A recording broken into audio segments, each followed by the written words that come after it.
में नहीं जाओगे तब तक तैरना कैसे सीखोगे। ऐसे ही जब तक मन को भजन में लगाओगे नहीं, ये मन भजन करने वाला नहीं है। वो बात अलग है कि शुरू शुरू में भगवान के भजन में मन नहीं लगता। कारण क्या है? कारण ये है, जब हम लोग बीमार हो जाते हैं तो दवाई खा के ठीक हो जाते हैं, पर कुछ दिन के लिए मुंह का स्वाद बिगड़ जाता है। बिगड़ता कि नहीं बिगड़ता? अरे बोले रोटी खा लो, तो हमारे यहाँ तो बुंदेली भाषा में कहते अरे भैया का खाएं, सब चारों लग रहा हो, स्वाद ही नहीं बचो। बुखार तो चला गया पर मुंह का स्वाद बिगड़ गया। क्यों? क्योंकि बुखार चला गया पर बुखार का पित्त हमारे भीतर बैठ गया है। तो पित्त की कोई दवाई नहीं बनी। पित्त की सिर्फ एक दवाई है और वो है मिश्री। बुखार उतरने के बाद हर व्यक्ति को मिश्री खानी चाहिए। तो एक वैद्य ने बता दिया कि मिश्री खाओ। उसने मिश्री खाई तो वो भी कड़वी लगी, जबकि मिश्री कड़वी नहीं है, पर स्वाद मुंह का बिगड़ा है, इसलिए मिश्री भी कड़वी लग रही है। तो वैद्य ने कहा जबरदस्ती खाओ। क्यों? बोले यही मिश्री तो पित्त खत्म करेगी और मुंह का स्वाद लौटाएगी। तो धीरे धीरे जो मिश्री कड़वी लगती है वही मीठी लगने लगती है। ऐसे ही भगवान का नाम तो है मीठा, पर कई जन्मों का पाप बैठा है ना भीतर, तो मुंह का स्वाद बिगाड़ दिया है। जबरदस्ती इस नाम को लो, धीरे धीरे यही नाम तुम्हें मीठा लगने लगेगा। आज श्रावण शुक्ला सप्तमी तुलसी धरे शरीर। आज सप्तमी तिथि है ना। आज ही के दिन कवि कुल चक्र चूड़ामणि भक्त भूषण संत प्रवर कली के कलमस के तरताप का विनाश करने वाले पूज्य गोस्वामी तुलसीदास जी का जन्म हुआ था। आज तुलसी जयंती महामहोत्सव है। इस व्यासपीठ के माध्यम से मैं आप सबको पूज्य तुलसीदास जी महाराज के जन्म की मंगल मंगल शुभकामनाएं देता हूं। तुलसी ने आंख खोली तो रामायण निकाल दी, सूर्य ने आंख बंद की, तुलसी ने आंख खोली तो रामायण रच डाली। तुलसी ने आंख बंद, सूर्य ने आंख बंद की तो भक्ति का समुद्र निकाल डाला। निकाला कि नहीं? भीतर से भक्ति का भाव निकाल दिया। मीरा ने नजर मिलाई बांके बिहारी से तो जहर का प्याला पी डाला, और राधा ने नजर मिलाई तो कृष्ण को अपने बस में कर डाला, अपने बस में कर लिया। आज ऐसे गोस्वामी तुलसीदास जी महाराज की। अच्छा, कई लोग कहते हैं कि अगर तुलसीदास जी की पत्नी ना होती तो तुलसीदास जी महात्मा ना बनते, है ना। आप लोगों ने सुना होगा, लोग कहते पत्नी ने डांट दिया तो वो बाबा बन गए। अगर पत्नी की डांट से कोई साधु बनता तो सिवनी में तो चमीटा ही चमीटा चटक रहे होते। एक आदमी हाथ उठा के बता दो कि हमारी पत्नी हमें नहीं डांटती। एक आदमी हाथ उठा दो, ताकत हो तो। देखो एक ये खुश हो गई बहनें, जियो लाडली बहना, है ना। ये खुश हो गई, इनकी पार्टी की तारीफ हो गई आज। भैया, पत्नी की डांट से कोई संत नहीं बनता है। कबीरदास जी एक बहुत अच्छी बात कह रहे हैं कि भगत बीज पलटे नहीं, जो जुग जाए अनंत, ओ ऊंच नीच जन में कहूं तो ही संत को संत। ये तो कई जन्मों के पुण्यों का उदय होता है कि व्यक्ति इस मार्ग पे पांव रखता है। अच्छा, संत कहते किसको हैं? हालांकि आज दो चीजें तो बड़ी महंगी हो गई हैं। दो चीजें अब गरीब आदमी को नहीं मिल सकती कलयुग में मेरे हिसाब से। पहले तो सोना स्वर्ण 1,55,56,000 रुपया तोला है। अब गरीब आदमी ले लेगा, मर जे जो 200 रुपया दिन की मजूरी करत हुई है, वही में 6 आदमों को परिवार है। अब वो परिवार पाले के सोनो ले बताओ। तो एक तो सोना महंगा हो गया है और दूसरे कलयुग में संत महंगे हो गए। अब संत गरीबों को नहीं मिल रहे। जिनके पास अच्छी मोटी रकम है, पैसा है, बाबा जी से वही मिल सकत है। बिना पैसा वारे तुम में कितना श्रद्धा हो, कितना भजन कर रहे हो, गेट के बाहर ही ठाणे रहे हो 6-7 दिन। अजी का रुपया है वो आधी रात है हमसे मिल सका थे, का दिक्कत है। बाबा जी तो ठाणे उचटे गिट्टी देख के, और ना हो रहा हो ऐसा तो बताओ। और आजकल तो एक ही काम है, राम राम जपना और पराया माल अपना, है ना। 6-7 दिन हमें एक ही बात तो कहने, तुम लोगों को भगवान देगा, तुम लोगों को भगवान देगा, यही बोलेंगे ना हम। फिर हम आखिरी दिन विधायक जी के झोली गाय को फैले, हमें नहीं दे भगवान। बोलो, जब तुम सबको भगवान दे सकता है तो मेरी क्या कोई बुराई है? बोलो, हमें भी भगवान देगा। इसलिए आज एक बात और, भगवान का भजन चाहे कम करना, भगवान का भजन चाहे कम करना, पर भगवान पे भरोसा बहुत करना। भजन भले कम करो पर भरोसा बहुत करना उस ईश्वर पे। तो संत कहते किसको हैं? बात ये चल रही है आज दोनों चीजें महंगी हैं, सोना और संत। गरीब लोगों के महात्मा नहीं बचे हैं, पैसे वालों के साधु हैं। जिनके पास पैसा है उनके यहाँ महात्माओं की लाइन लग जाएगी, और जिसके पास पैसा नहीं है उसे कोई पूछता नहीं है। तो संत का मतलब क्या है? आजकल तो आपके यहाँ भी यही बोलते होंगे, जब कोई मर जाते तो क्या कहते तुम उन्हें? आज वे शांत हो गए, ऐसे कहते हो। तो पहले का डाकू हते वे, बताओ, उग्रवादी हते के आतंकवादी हते के लुटेरे हते के मरबे पे शांत भाई। कछु कछु कहते हैं आज भी भगवान को प्यारे हो गए मरबे के बाद। तो भगवान का चील घर मुर्दा घर खोले बैठो है कि मरत जा और हमारे जी को पटकट जा। भगवान की सोच बड़ी गंदी है। फिर अगर उसे मुर्दों से प्यार है तो फिर भगवान की सोच का मैं समर्थन नहीं करता। मरने के बाद ना तो कोई शांत होता है और ना मरने के बाद कोई भगवान का प्यारा होता है। जो जीते जी शांत हो जाता है वो संत हो जाता है, जो जीते जी भगवान को प्यारा हो जाता है वो संत हो जाता है। बस यही संत की परिभाषा है। संत का कोई भेष नहीं है। जटा रखाए से कोई संत नहीं बने, दाढ़ी रखाए से कोई संत नहीं बने, चंदन पोते से कोई संत नहीं बने, जी लाल पीरे हरीरे कपड़ा पहरे से कोई संत नहीं बने। संत तो एक वृत्ति है, एक स्वभाव है।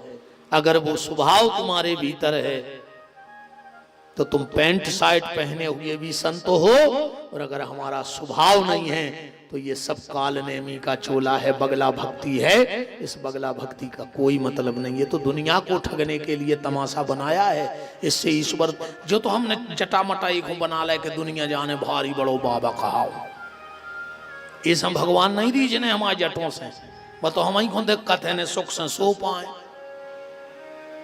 जटा बांध के सो नींद नहीं लगे, खोल के सो नाक में पड़ जाए आधी रात।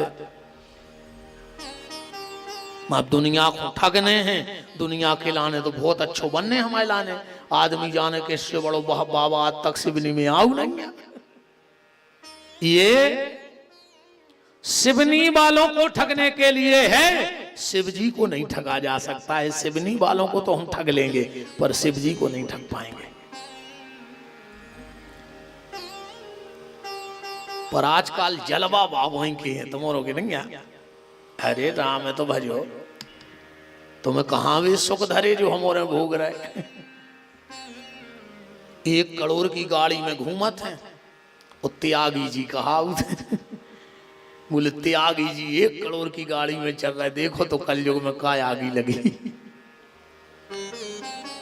जी के 18 बच्चा हो जाए वो कलयुग में ब्रह्मचारी लिख सकते है। जी को दिन भर मोने रुके वो मोनी जी कहावत है। वो जो दिन भर खाए वो फलहारी बाबा कहाए। ये कलयुग का प्रभाव है साहब। निवेदन बस सीधा सीधा ये है, नाम जप करो, संसार को रिझाने की कोशिश मत करो। संसार के रीझने और ना रीझने से कोई फर्क नहीं पड़ता है। अच्छा एक बात बताओ, जैसे तुम लोग या विधायक या सब हमें बहुत बड़ा संत समझ लो, क्या कर लोगे? क्या कर लोगे बताओ? 200-500 रुपया ज्यादा ही दे दो दक्षिणा में, इससे ज्यादा हमारी किस्मत तो पलटने पे हो कि पलट दो। और अगर हमारी किस्मत में वो पैसा नहीं भाव और हम जा रहे गाड़ी के क्या ऊंचा रही टायर फट जैसो हम बदलवा कर जैसे आए थे उसे घरे चले जाए। ईश्वर को ना देना हो तो तुम लोग क्या करोगे? और तुम हमें बहुत बड़ो पापी भी जान ले सो हम आओ का कर ले, बताओ का कर ले? दूसरा से भी नहीं बोला से दुनिया बहुत बड़ी है भाई। दूसरा बोले हो ही नहीं, इससे ज्यादा और का कर, और तो कछु कर नहीं सकता।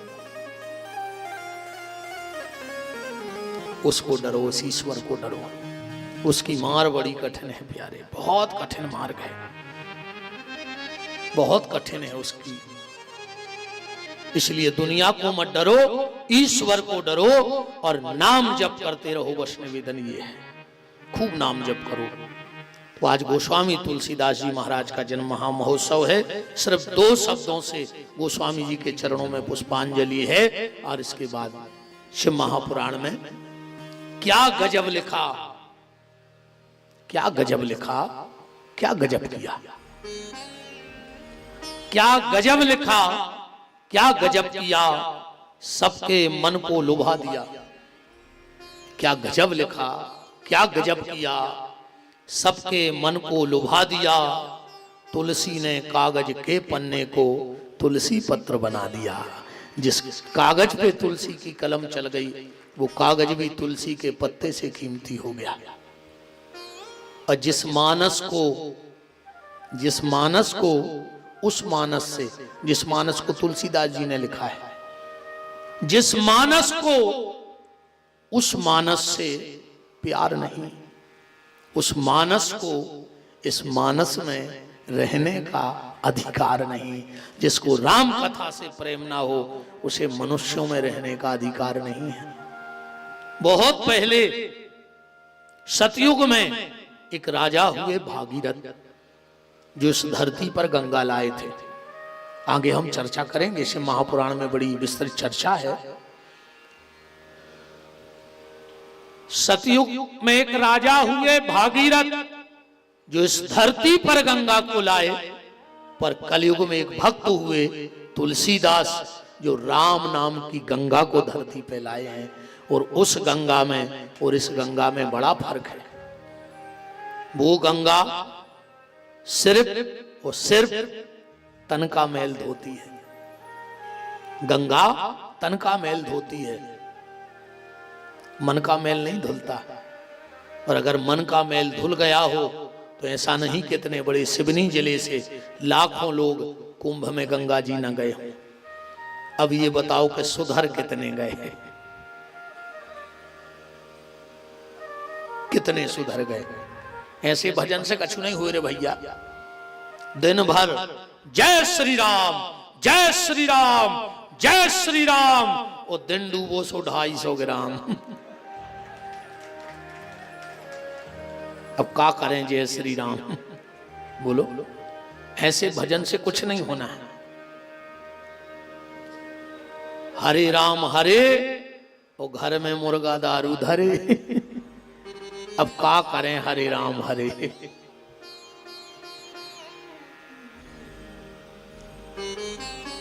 तुम लोग भी बहन जी खूब व्रत उपास करती हो, है ना? साल में 2 व्रत तो ऐसे होते हैं उस दिन माताएं पानी भी नहीं पीती।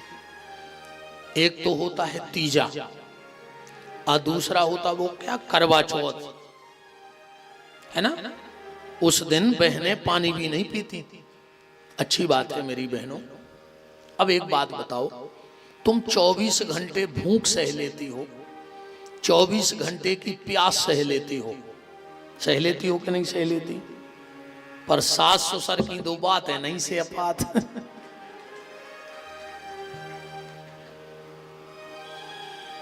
पति की 2 बात है, नहीं से अपा रही। तो काय को भूख से रही, काय को प्यास से रही, काय को भूखों मर रही। कुछ नहीं होने। तुम तो कितना हूं तीजा कर ले और कितना हूं सोमवार कर ले, होने कुछ नहीं। अच्छी रोटी खाएंगे अगर स्वभाव नहीं बदल रहा हो तो काय को मर रही भूखों। राम, भूख सह पाओ चाहे न सह पाओ, प्यास सह पाओ चाहे न सह पाओ, बस परिवार में 2 बातें सहना सीख जाओ तो तुम्हारे सारे व्रत और उपास पूर्ण हो जाएंगे। वरना कोई मतलब नहीं है ऐसे व्रत उपासों का, कोई सार नहीं है। तो जो भागीरथ गंगा लाए थे वो तन के मैल को धोती है, पर जो तुलसी की गंगा आई थी वो मन के मैल को धोती है। एक बार तुलसी की वाणी का पानी अगर किसी के कानों के द्वारा हृदय में चला जाए तो उसका बेड़ा पार हो जाए। पर फिर भी एक दिक्कत हो गई। और एक बात और कह दें आज, हालांकि मेरा विषय राम कथा नहीं है, मुझे शिव महापुराण को बुलाया है और मेरा एक सीधा सीधा सिद्धांत है, मुझे जिस ग्रंथ के लिए बुलाओगे चर्चा उसी की करूंगा। आप मेरी राम कथा यूट्यूब पे डली है, एक एक चौपाई पे 7-7 दिन का व्याख्यान पड़ा है, आप सुन लेना। एक एक चौपाई पे 7-7 दिन का व्याख्यान है। 7 दिन का प्रवचन हनुमान चालीसा पे पड़ा है पूरा। 7 दिन मैंने प्रवचन हनुमान चालीसा पे दिया था। 7 दिन का मेरा एक छंद का प्रवचन भरत चरित्र पे डला है। सिय राम प्रेम पीयूष पूरन होत जन्म न भरत को। अभी पिछली जनवरी में माननीय मंत्री श्री गोपाल भार्गव जी ने 7 दिन बैठ करके भरत चरित्र सुना था। बोले महाराज जी सिर्फ इस छंद की, आप यूट्यूब पे देखना पूरा पड़ा है। तो अभी तो शिव महापुराण कहना है, पर आज ऐसे महापुरुष का जन्म महामहोत्सव है तो कुछ तो बनता है उनके बारे में बोलना। तो तुलसीदास जी के इस जन्म महामहोत्सव पे 3 काम जरूर कर लेना। घर में तुलसी की क्यारी बना लेना, घर में तुलसी जरूर लगाना, घर में तुलसी की क्यारी बना लेना, गले में एक तुलसी का दाना पहन लेना। हर व्यक्ति को एक तुलसी का दाना पहनना चाहिए। आखिरी में कछु नहीं हुए, वो तो मारे घटा पे तो फिर चाप पटा के घी भर रहा है मुंह में। जिया तो मैं कहूँ पानी नहीं दो बाप को, मार गए सो सबके सामने चाप पटा के घी भर रहा है मुंह में। पानी देते रहो, घी भरने की आवश्यकता नहीं है। इतना बेईमान आज को आदमी, इतना बेईमान। 6 साल से बाप से अलग हतो, बोलचाल बंद, और जैसे ही बाप मरो तो पूरे रिश्तेदार समाज के गांव के जुड़े सो मरे मराए बाप की छाती पे चढ़ बैठे। फिर हला हला कह रहे पापा बोल काहे नहीं रहे, पापा बोल काहे नहीं रहे। पापी 6 साल से बेर बांधे, अब मर गए सो कह रहे पापा बोल काहे नहीं रहे। और पापा भी मरे मरे कह रहे बेटा अगर बोलत रहते तो 2-4 साल और जियत रहते, तुम बोलत नहीं थे ऐसे तो हम मर गए। तुम में कई पापी बैठे हो जो बाप से बेर बांधे हो, जो है कर रहे थे। तुम यहाँ वे पापी, कलयुग में राक्षस तो बे ही आए। पहला राक्षस कौन है कलयुग का? रामायण में लिखा है मां नहीं मात, पिता नहीं देवा। जो माता पिता को नहीं मानता वो कलयुग का सबसे बड़ा पापी है। ऐसे पापी का चेहरा देखना भी नहीं चाहिए। सबसे बड़ा पापी, बिल्कुल रामायण का प्रमाण है। तो आंगन में एक तुलसी की क्यारी बना लियो, गले में एक तुलसी को दानो पहन लियो, और घर में तुलसीदास जी की रामायण रख लियो, और 2-4 दिन में पन्ना पलटत रहियो। अकेले दीवारी के दीवारी ने झराएंगे। रामायण तो सबके घरे है, पर दीपावली के दीपावली सफाई में जरूर कपड़ा पे से धूरा उचट जाए न। राम है तो भजो काय सबको घुटे में नहीं है। दिन बहन जी हर खूंटे में आए न, दिन भर मोबाइल चलाऊं तो मैं दिन भर मोबाइल चलाऊं। अब रामायण पढ़ पूरा हो। पहले की माताएं, देखो हो सकता है भाषा में कुछ फर्क हो, बातें तो समझ में आ रही सब, क्योंकि बुंदेलखंडी आदमी हैं, जो समझ में ना आए बता देना, हम उसकी हिंदी बता देंगे। पहले हमारे यहाँ जो बुजुर्ग माताएं उठती थीं तो घर के बाहर थोड़ा सा चौक पूरती थी, जिसको हमारे यहाँ उरेन बोलते हैं। उरेन के उरेन डल गई। आपके यहाँ होता था ऐसा? होता था है ना? अब नहीं होता है। पहले की माताएं उठ करके घर के बाहर उरेन डाल के चौक लगाती थीं, और आज की बहन जी हरे उठ के सीधो स्टेटस लगाऊ थे मोबाइल पे। स्टेटस भी इतनो प्यारो, हाय हाय हाय। सुनो सुबह स्टेटस कि राम आएंगे तो अंगना सजाऊंगी, ऐसे ही लगाते ना स्टेटस कि राम आएंगे तो अंगना सजाऊंगी, और सास ससुर आएंगे तो अपना मुंह फुलाऊंगी। अरे राम, ऐसे स्टेटस लगाने से कुछ नहीं होगा। आधे लोग सोच रहे होंगे विधायक जी को शिव पुराण कराना था तो अच्छा सा पंडित ले आते, इस पागल को ले आए, है ना? कई लोग तो शिकायत करेंगे कि माननीय अगर करानी थी तो कोई अच्छा विद्वान ले आते, इस पागल को क्यों उठा लाए? सीधा सीधा बोल रहा है बिल्कुल। राम रसहीन समाज की देख दशा, के रसहीन समाज की देख दशा, करुणा करके प्रगटे तुलसी, बने राम गुलाम श्री राम को नाम, स्नेह समेत रटे तुलसी, राम कथा भई गंग समान, सुभूप भागीरथ भय तुलसी। पूज्यपाद गोस्वामी तुलसीदास जी महाराज की। हम लोग शिव महापुराण सुन रहे हैं। मैंने कल आपको परिचय दिया था। इसमें 24,000 श्लोक हैं, 7 संहिताएं हैं, 464 अध्याय हैं, और भगवान शंकर के मुख से निकला हुआ ये ग्रंथ है। मैंने कल आपको ये भी बताया था कि प्रयाग में शिव महापुराण की कथा हुई। प्रथम बार कहां हुई? प्रयाग में, संगम पे। धर्म क्षेत्रे महाक्षेत्रे कालेंद्री संगमे, ऐसा पुराण में लिखा है। इसका फल बताया था मैंने कल कि जो जीवन में 7 पुरियों में ना गया हो, जो कभी अपने पितरों का पिंडदान करने गया जी ना गया हो, वो अगर शिव महापुराण की कथा सुन ले तो उसके सारे जाने अनजाने पितरों का उद्धार भगवान शिव की कृपा से हो जाता है। सूत जी महाराज से शौनक ऋषियों ने पूछा, अब आप ये बताओ, इस पुराण को पहले किसी ने सुना? तो एक सुंदर सा इतिहास बताया गया। आसीत किरात नगरे, आसीत किरात नगरे ब्राह्मणो ज्ञान दुर्बला, दरिद्रो रस विक्रेता धर्म परांग मुख। किरात नगर में एक देवराज नाम का ब्राह्मण था, जो शराब का व्यापार करता था।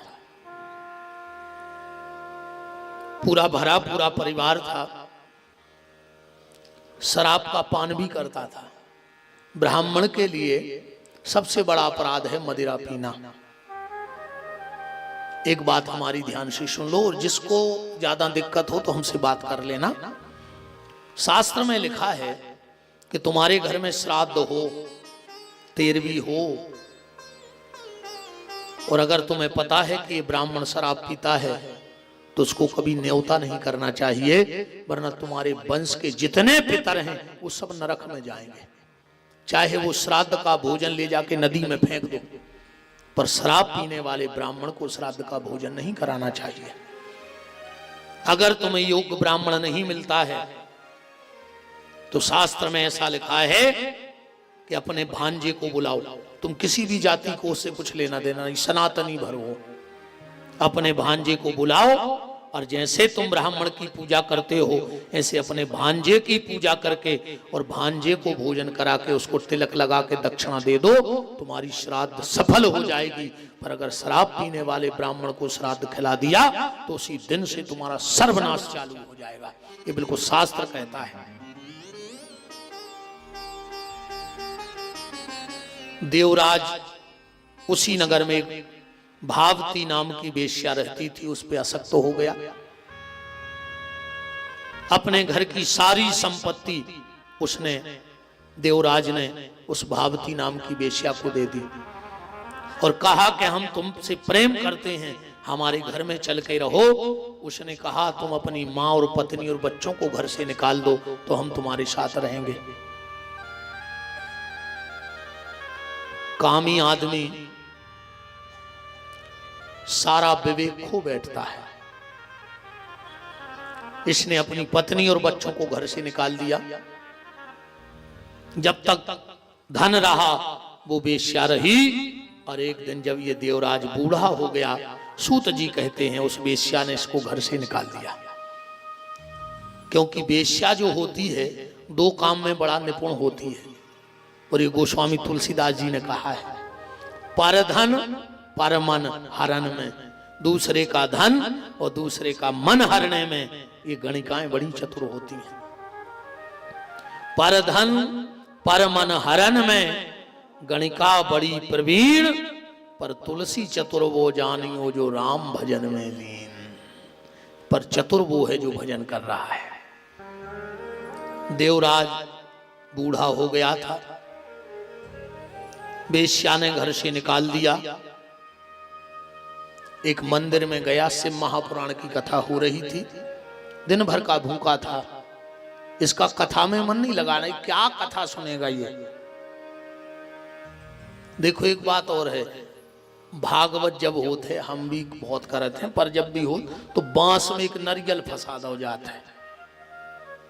बोले काय है, बोले महाराज जी अब हमारे पितर सुन है जी यार, जिंदा में नहीं बैठे कथा में, वे बांस में बैठे मार के। तुम्हारे खुद बताओ जब बात में जिज्ञासा में नहीं बैठे, अब वे बांस में बैठ जाए। जबरन की नाटक का वे धुंधकारी है तो अब ये से पितारा बैठ रहे।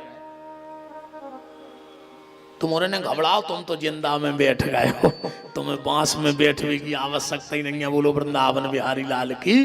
बांस में तो वे बैठे थे जो जिंदा में नहीं बैठे। ये इस लोभ से कथा में बैठ गया कि कथा के बाद प्रसाद बटेगा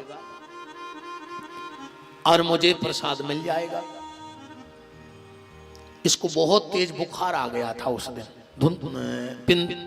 देवराज नाम के ब्राह्मण को प्रसाद बटा, इसने प्रसाद लिया और जैसे ही प्रसाद खाने लगा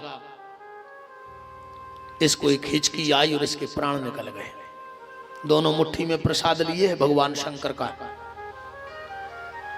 यमराज ने कहा जाओ संसार का सबसे बड़ा पापी देवराज मरा है, उसे लेके आओ। और जैसे यम के दूत उसको यम फांस में बांधने लगे, भगवान शंकर के गण आ गए। हट, कहां ले जा रहे हो उसको? बोले ये पापी है। बोले कौन कहता है ये पापी है? इसने 3 घंटे भगवान शंकर की कथा सुनी है और हाथ में शिव जी का प्रसाद लेके प्राण त्यागे हैं। ये तो शिवलोक का अधिकारी हो गया। श्री सूत जी महाराज कहते हैं ऐसा शिव महापुराण का महत्व है कि अनायास भी कोई शिव पुराण सुन ले तो शिवलोक की प्राप्ति हो जाती है। बोले कोई और एक आध प्रमाण हो, तो एक प्रमाण और दिया गया शिव महापुराण सुनने से। समुद्र निकटे देशो ग्राम वास कलह बसंती यत्र पापिष्ठ वेद धर्म जिता जना। एक गांव और था बासकल, उसमें एक बिंदुक नाम का ब्राह्मण रहता था।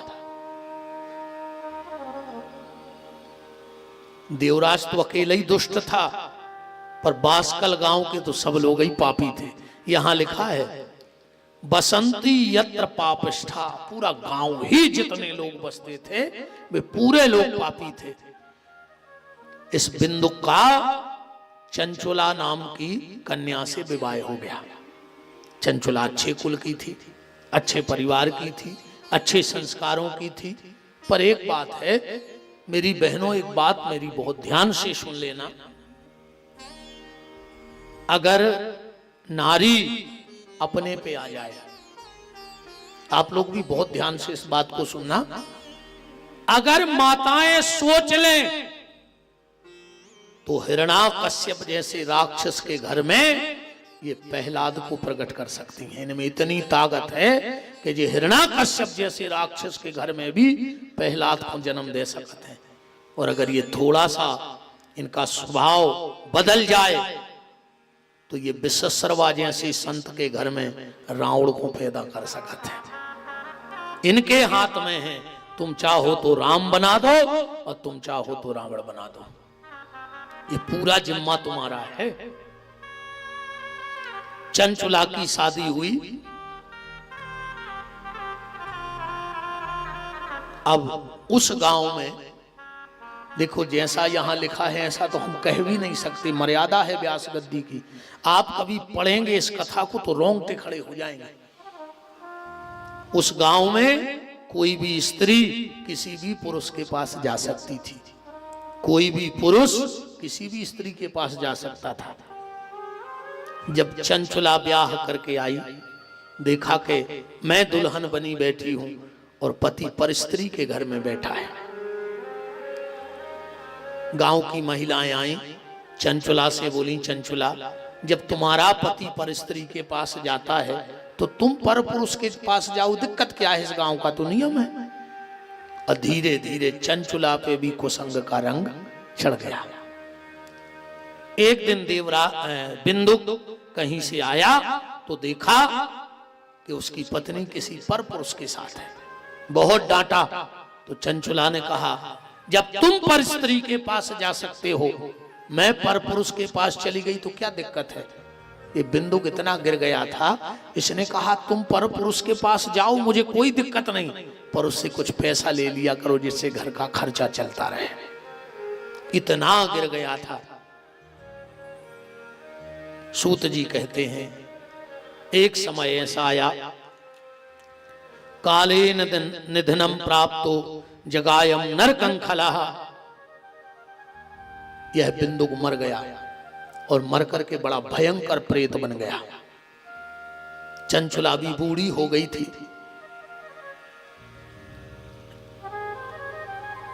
बुढ़ापे में निकल पड़ी यात्रा के लिए। चलते चलते एक मंदिर में गई चंचुला तो क्या देखा कि शिव महापुराण की कथा हो रही है। और संयोग बस पंडित जी उस दिन बता रहे थे, अस्मेघम सतम कृत्वा गंगा स्नात्वाम सतम सतः न शुद्धिर्जायते प्राप्तो पापस्य गरीयसी। चंचुला वहीं बैठी है और पंडित जी कह रहे हैं कि जो स्त्री अपने पति को धोखा देती है, पर पुरुष का साथ करती है पति के रहते हुए, वो नारी अश्वमेघ यज्ञ भी कर ले और 100 साल तक गंगा में डूबी रहे, एक बार भी न निकले, 100 साल तक डुबकी लगाए रहे, फिर भी उसका उद्धार नहीं होता। चंचुला तो कप गई। पंडित जी ने कहा पत्नी को कभी पति को धोखा नहीं देना चाहिए। पत्नी के लिए पति ही सब कुछ है, सब कुछ पति है। इससे महापुराण में ऐसा भी आगे आएगा कि बिना पति की आज्ञा के पत्नी तीरथ को भी न जाए, बिना पति की आज्ञा के पत्नी कोई व्रत उपवास भी न करे। जब माता मैना पार्वती को पाती व्रत धर्म की शिक्षा देंगी तो ये सारी चर्चाएं निकल के आएंगी। चंचुला की आंखों में आंसू आ गए। थोड़ी सी आवाज बढ़ा दियो भैया। और चंचुला की आंखों में आंसू आ गए। जैसे ही पंडित जी मंच से उतरे और चंचुला चरणों में गिर पड़ी। अच्छा, एक मंत्र आप लोग सब जानते होंगे, सुना होगा आपने, तुम्हें वो माता च पिता तुम्हें वो बंधु च सखा तुम्हें वो, आता है ना, सुना है ना। अच्छा, किसी को ये पता है कि मंत्र है किस पुराण का, किस वेद का, किस शास्त्र में लिखा है किसी को पता? गाते तो सब हो, तुम्हें वो माता च पिता तुम्हें वो बंधु च सखा तुम्हें वो विद्या द्रवणम तुम्हें वो सर्वम मम देव देवो। ये शिव महापुराण का श्लोक है, ध्यान से सुनना। अब कोई पूछे तो बताना। अध्याय नंबर 3 का श्लोक नंबर 56वां है ये। पहली बार किसने बोला?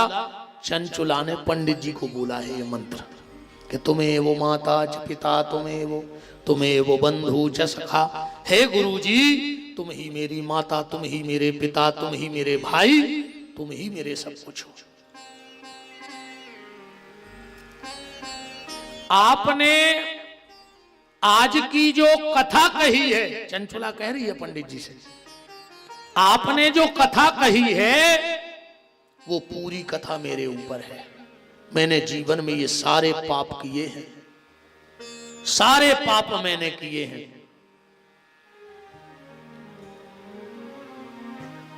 पंडित जी आप कह रहे कि अश्वमेध यज्ञ से भी मुक्ति नहीं होने, 100 साल गंगा जी में डूब जाओ तब भी मुक्ति नहीं होनी है।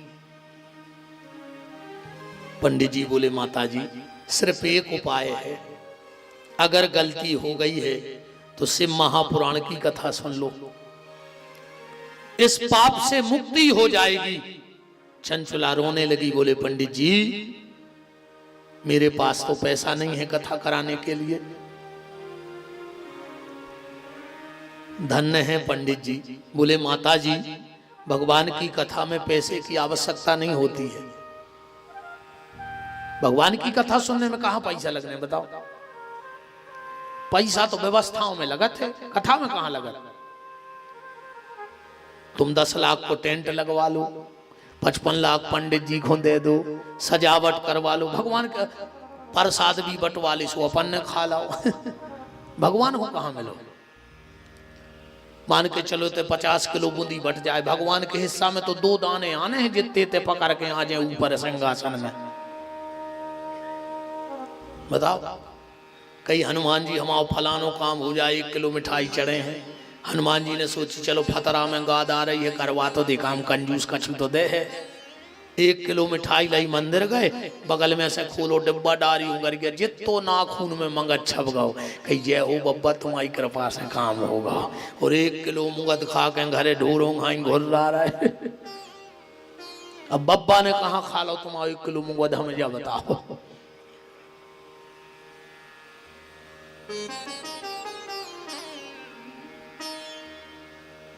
पंडित जी बोले माता जी हम तुम्हें कथा सुना देंगे। चंचुला बोली पर मेरे पास तो 1 रुपया नहीं है देने के लिए। पंडित जी बोले माता जी एक काम करना, जिस दिन शिव महापुराण की कथा पूरी हो जाए मुझे एक बेल पत्र ला करके शिव महापुराण पे चढ़ा देना, वही मेरी दक्षिणा होगी। एक बात हम और आपसे कह दें बहनों या भाइयों, ध्यान से सुनना, कभी भी भागवत सुनने जाओ तो तुलसी का पत्ता लेके जाना आज के बाद, और कभी शिव महापुराण सुनने जाओ तो हाथ में बेलपत्र लेके जाना। यहां लिखा है कि भगवान शंकर को पिंडी पर चाहे 21,000 बेलपत्र चढ़ा दो, चाहे शिव महापुराण की पोथी पे एक बेलपत्र चढ़ा दो, एक सा फल माना जाता है।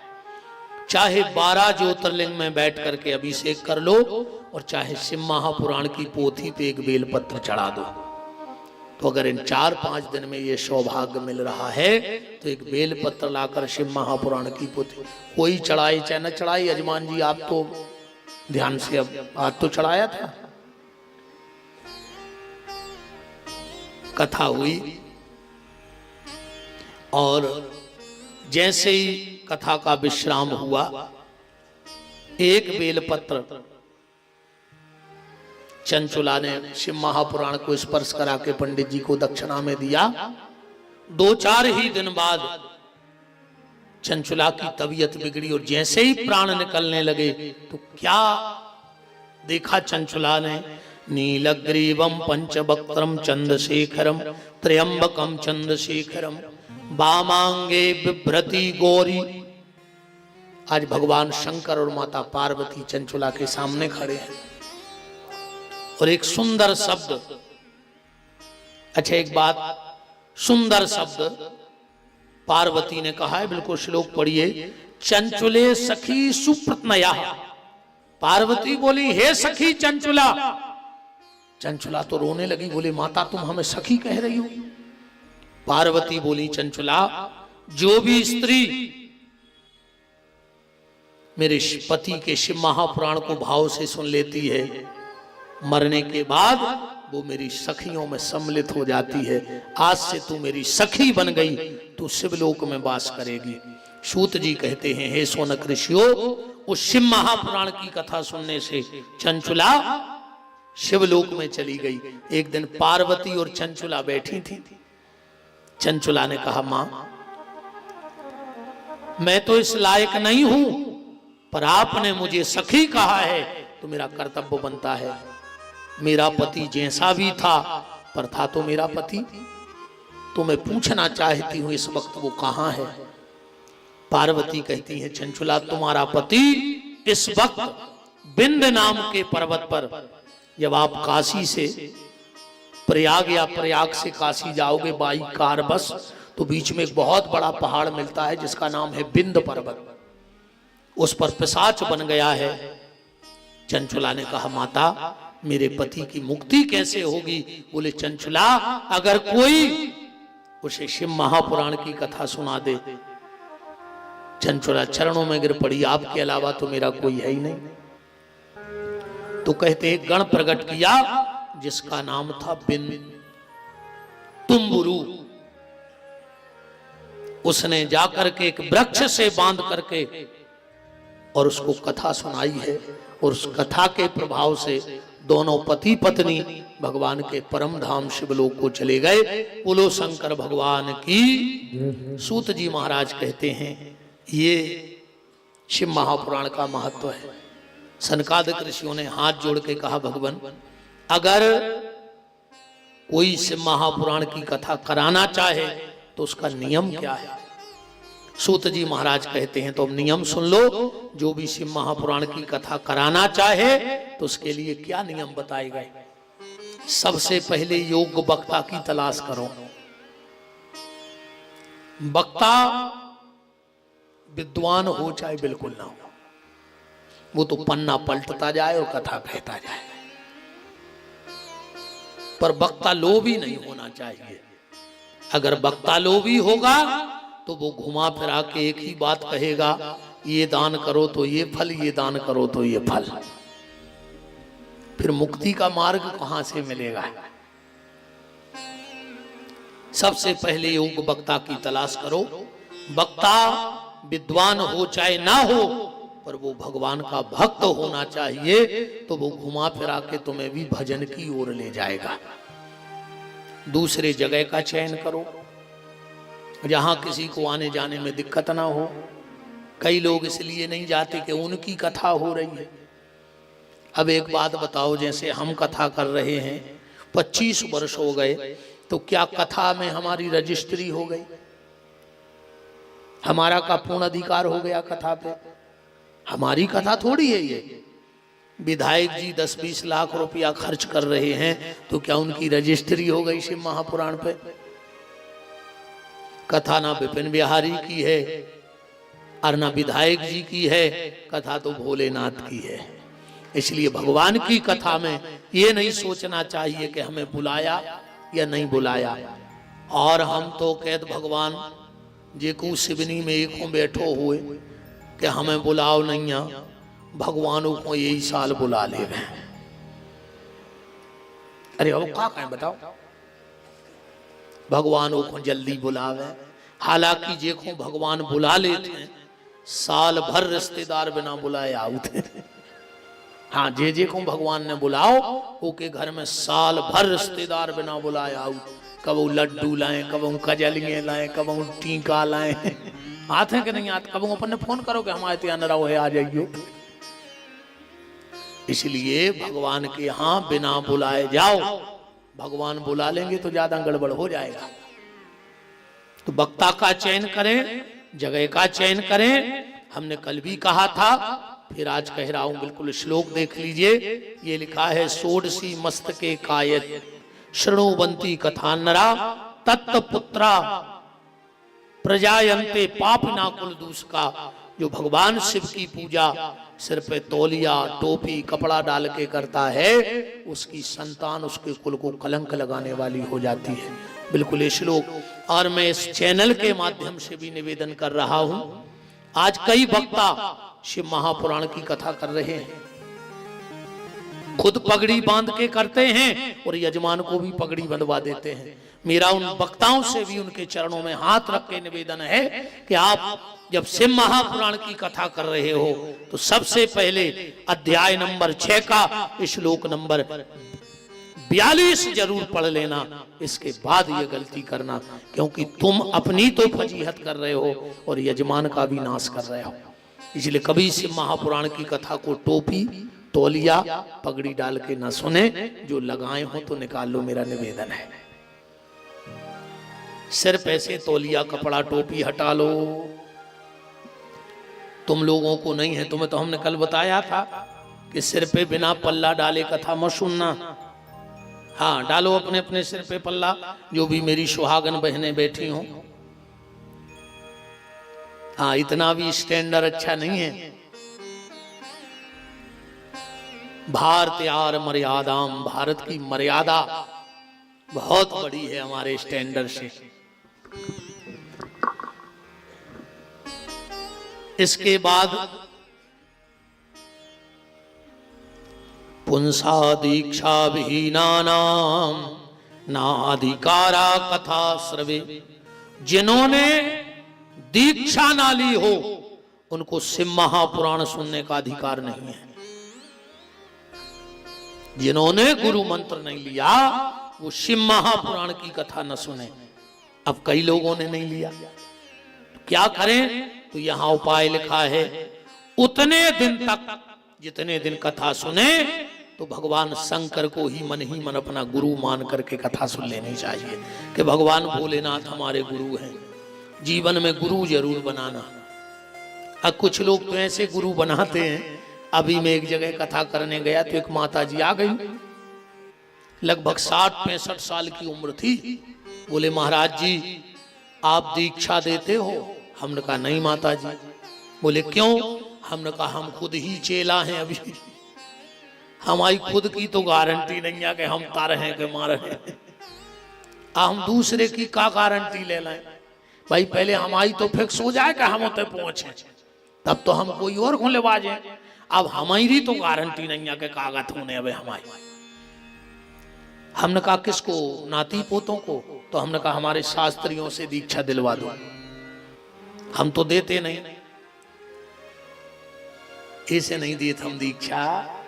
लोभी गुरु लालची चेला, वो दोई को नरक में ठेलम ठेला। अब गुरुजी चेलों को चीता थे, फिर गुरुजी मर के बना थे अजगर, और चेला बना थे मर के चिटिंगे। सुबह चिटिंगे अजगर को चीता था। वो तो बिल्कुल तुरंत फुरंत है ते को तो सब जन्मों की कथा है। जितने जे सुंगरा फिर रहे जी कुआं बताओ, ये पेल के बड़े बड़े आदमी हैं, पैसा वाले, पर सब नहीं, कंजूस। जितने पैसा वाले कंजूस होते हैं जी मारे का सुंगरा बनाते हैं। अंदाज करके देखियो, जहां सुंगरा खड़ो मिल है वो कबू सीधो खड़ो नहीं रहते। नीचे की जमीन खोदत है, मुंह से खोदत है। कैसे वो खबर रहे थे हम पहले जन्म में कहूँ गड़ा के धरे आए थे, और वो जो भूल गओ के कहाँ गड़ा के धरे आए, सो जहां ठाणो तहीं खोद रहा हो।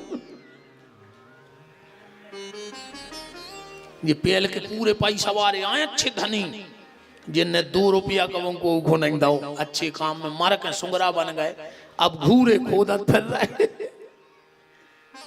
ऐसे भगवान ने धन दो हो तो धर्म में लगा दियो ना, तुम्हारों की भी जाएगा तुझे वृंदावन बिहारी लाल की। हाँ, 2 चीजें अपने ही दे हैं, ध्यान रखियो। ये में को बाहर को नया है, और आ जाए तो हमारी जबान काट लियो। एक तो दाग, दाग समझ गए, आखिरी में आगी अपने ही देते हैं, कोई पराया नहीं आता दाग देने। जे औलाद की चिंता में पूरी जिंदगी बर्बाद कर दई, वो इन्हें चिता पे लेटा के लोग घर के लगा दई। बोलो न लगाई हो तो। जिसकी चिंता में पूरी जिंदगी बर्बाद कर दी, उसी ने चिता पे लुटा करके आग लगा दी इस शरीर को। दाग अपने देंगे, और जब भी देंगे तो दगा भी अपने ही देंगे। दाग और दगा बाहर वाला नहीं आता है, अपने वाला देता है। इसलिए ध्यान रखना, जिनके लिए हम पूरी जिंदगी मर गए, काय को लगे हो रे खुद को लड़का फूल नहीं ले आता घरे फूल, समझ गए, वो तई मर घटा पे पीपर में बांध देते, कई भैया जी यहीं से लेते चलेंगे। बताओ मर गए रे अटारी बनात बनात, और फूल टंगे गांव के पीपर पे। जे शुद्धताई के दिना 2 नशे नहीं लगा कर पोता था पूरो घर। अपने ही शुद्धताई कर हैं, अपने मरे की ध्यान रखियो, दूसरों का लेने देने तुमसे। अरे राम, बहुत धुरंगी दुनिया है रे भैया, बहुत ही धुरंगी। दाग और दगा जब भी मिलेगा तुम्हें अपनों से मिलेगा। तो वे माता जी हमसे बोली कि हमें दीक्षा, हमने कहा नाती पोतों, बोले नहीं गुरुजी खुदा ही को। हमने कहा तुमने दीक्षा नहीं लाई, बोले ले लाई थी। हमने कहा फिर काय को ले रही, बोले जौन साल हमने दीक्षा लाई वही साल हमारी शादी हो गई। तो हमने कहा उसका दिक्कत है, बोले लौट के गए सो गुरुजी मर गए। हमने कहा फिर, बोले हमने पति के गुरुजी से दीक्षा ले लाई, 1 साल बाद वे ही मर गए। अपन तो मुंह फट्टा है। हमने कही तो तीसरों का हमाओ नंबर लगाए हो, 2 से दीक्षा लाई सो 2 निपटा दाए। अब विपिन बिहारी दिखा रहेगा। हमने कहा दे तो हम तो दीक्षा नहीं दे, अब हम तो पैसा ही को के कान नहीं फूके। और हमने कही तुम्हें तो नहीं दे, हम 3 लाख में दीक्षा। बताओ 2 से दीक्षा लाई, 2 ही गुरु मार गए, हम ही दिखाने हो। फिर तो बे माता जी कथा में तक नहीं आए। कहते हैं भारी खपट्टी महाराज है, का करें भैया, हमें आते ही ऐसी परी बोलवे कि अपन तो सीधी सीधी बात जानत है, ने घुमा के ने फिरा के ने सकोच की। बिल्कुल सकोच तो नहीं है हमें दुनिया में को कैसे ने हमें को से कछु चाहे नहीं आए, ने हमारी को से कछु आशा आए। मुर्दे को प्रभु देते है लकड़ी कंडा आग, और जीवत नर चिंता करें जिनके बड़े अभाग। 2 रोटी तो भगवान हमें कहूँ न कहूँ से दे, ने हमें कोनो पद चाहने, ने कोनो ठेका चाहने, ने कोनो योजना चाहने, ने हमें पैसा चाहने। रोटी खाते हैं प्रेम से, आनंद में है, कोई डर नहीं है। श्री सीताराम जी महाराज की। गुरु बनाए, इसके बाद क्या खाना चाहिए क्या नहीं खाना चाहिए, अभी में तो बहुत कछु लिखो है यार, न तुमने इतनी हमारी मान हो, सुपूथन न पड़ी सन कुछ मतलब अकाउ सो हम पढ़े दे सामने तो धरी खुली, पर तुम्हारे मान होने बिल्कुल तुम बाप की नहीं मान रहे, हमारी मान हो का बता, तुम बाप को नहीं मान रहे, गुरु जी की मान हो है, तुम सगे भैया की तो मीत नहीं है, हमारे का मीत हो जाओ। ये में लिखो है प्याज लहसुन न खाओ चाहिए। अच्छा ये सुन खा ले उसो हाथ गोड़े टूट जाए, और जितने खा रहा है उनको कहने मारा थे फिर रहा है। और हमने तो कई आदमी ऐसे देखे रे भैया, प्याज को हाथ नहीं लगा रहे, वो ब्याज में आधी से भी नहीं खा गए होंगे आधी से भी नहीं गुटक गए होंगे ब्याज में, वो प्याज उनके घरे जाता ही नहीं है। एक बात को ध्यान रखियो रे भैया, ब्याज भरने खज्जो आखिरी में लखवा लगा थे, लखवा तुम तो खबर कर ले जितने ब्याज को धंधो करा था, हम तो पहली बेर आए और तुम खबर हो कि बुढ़ापे में बिल्कुल ऐसे धरे 14 बार में तो समझ में जाए आउट के पानी मंगा रहा है। घर के कहते हैं दादा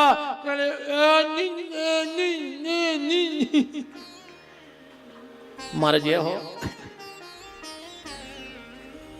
जो चीज छोड़ने थी वह छोड़ी ने, प्याज छोड़ के बैठ गए। ऐसो नहीं है कि प्याज क्या हो सो हाथ गोड़े टूट जाए। हाँ एक तो जरूर है कि प्याज लहसुन खाए से शरीर में बढ़त है तामस, तामस बढ़त है तो आसन लगाए में दिक्कत हो, और जब आसन लगाए में दिक्कत हो जाए तो भजन कर हो ना, बस इतनी दिक्कत है प्याज लहसुन। और जो भी डॉक्टर बैठे हुए आयुर्वेद में लहसुन को अमृत कही गई है, पढ़ के देखिए आयुर्वेद। बिना लहसुन के कोई दवाई नहीं बन रही। अगर तुमने ये गोली खा ली तो तुम्हारे पेट में लहसुन चली गई।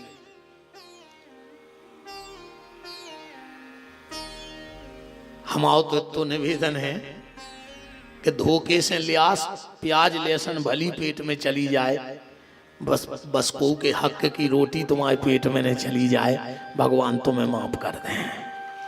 पर आज की जो हालत है, आदमी शुगर के डर से मिठाई खावो बंद कर देते कि नहीं कर देते, बीपी के डर से नमक खावो बंद कर देते कि नहीं कर देते, कोलेस्ट्रॉल के डर से तेल खावो बंद कर देते, पर भगवान के डर से बेईमानी को खावो बंद को नहीं कर रहा है ना। भगवान के डर से अब आजकल तो कहावत ही चल रही, कह दें अरे के हैं हम कटरा रहे, आजकल तो कहावत चल रही, हम भी खाएं तुम भी खाओ, हम भी खाएं तुम भी खाओ, योजना का लाभ उठाओ। खाजा राम नहीं है, गलत तो नहीं है। भगवान से प्रार्थना करो कि राम का दिया घर में हो, पर हराम का कभी देरी के भीतर ना हो, ये ध्यान रखना। राम का दिया खाओ, हराम का दिया मत खाओ। प्याज लहसुन ने खाओ, एक टाइम भोजन करो, न चले तो 2 टाइम करो, और न चले तो 3 बेर खाओ, और न चले तो दिन भर खाओ। क्या दिक्कत क्या है, रोटी खा भी को तो बनी भाई। ये जन्म मैंने खे, अगले जन्म में कुत्ता बन के कोरा खात फिर भी बताओ, फिर ये शीशे की रोटियां में घी चुपरी। इंसान बने हो, अच्छी घी चुपरी रोटी खाओ। अच्छा ये और देखो, दिक्कत तो देखो यार कहां बनी है। पहले खूब समोसा खाए, आलू चाप कचौड़ी खाई, पहुंच गए अस्पताल। ठीक, घर के कहते फल फूल खाओ, सो नहीं खाए, जो दुनिया भर को अजर गजर खाओ सो पहुंची अस्पताल। अच्छा जे को देखबे गाओ फिर वो सेव लेगा, सो सेव अपन को धर दे और वो फिर उतई बैठ के फिर समोसा खान लगो। बहुत विचित्र स्थिति है जीवन की, बहुत विचित्र। भोजन करो, भोजन में कोई मना ही नहीं है, बस इतना ध्यान रखना कि जितना भोजन करो उससे थोड़ा सा भगवान का भजन ज्यादा करते रहना। भोजन कभी नुकसान नहीं करेगा।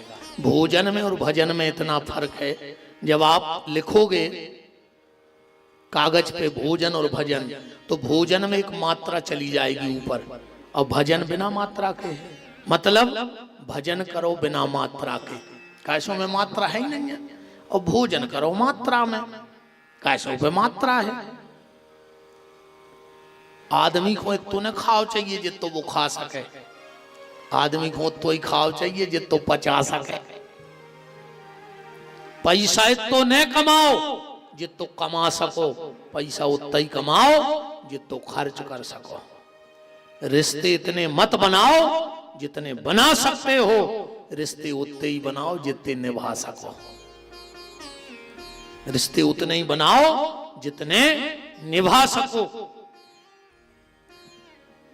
ये सारे नियम बताए, बस एक नियम हमारी तरफ से कहा, ये तो पुराण के नियम आए, सब जने ध्यान से सुनियो, कछु मानो चाहे नहीं, इतनी मान जज्जो। जब हम कथा में आते हैं तो कपड़े बदल बदल के आते हैं। आप लोग अपनों तो एक ही कलर चला थे, 2 लुंगी वो काम है, एक जाओ और एक जा, 4 धरे हैं जी भाई, धोप के धरी आज की धोवाई गई हुई है, सो इतने में जिंदगी है अपनी। तो ने कलर बदल ले, ने कपड़ा बदल ले।